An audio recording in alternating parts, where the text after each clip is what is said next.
मित्रांनो नमस्कार. स्वागत आहे तुमचं आजच्या एका नवीन ब्लॉगमध्ये.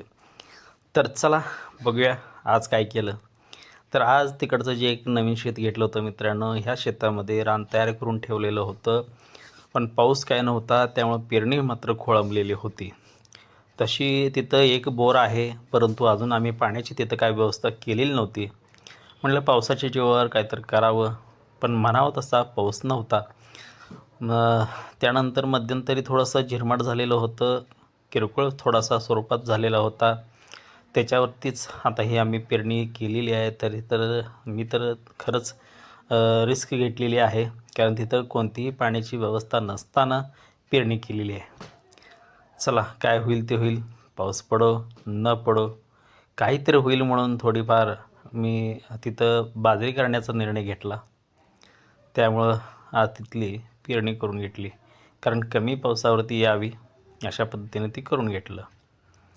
रान तर खूप छान झालं होतं, मऊ भुसभुशीत अगदी व्यवस्थित होतं रान, स्वच्छ.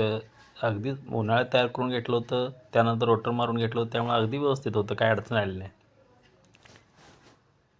बघा किती छान मऊ रान. परंतु पाऊस नसल्याकारणानं निराश होतो. असो, काय होईल ते होईल. त्या रानातली पहिलीच पेरणी होती म्हणून करून घेतली, काय होईल ते होईल म्हटलं. त्यानंतर मित्रांनो, हे आमचे ट्रॅक्टरवर जे आहेत ते आमचे मित्र योगेश.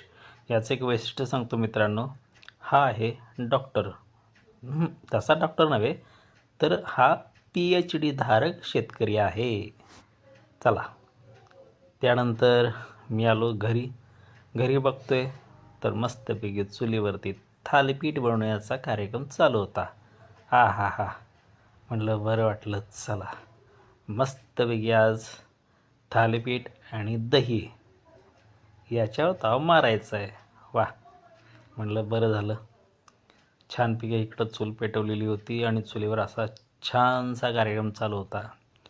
एकीकडे सासूबाई थापून देत होत्या, इकडं सूनबाई भाजून घेत होत्या. म्हटलं बरं झालं. बघा अशा पद्धतीने हा सगळा कार्यक्रम चालू होता.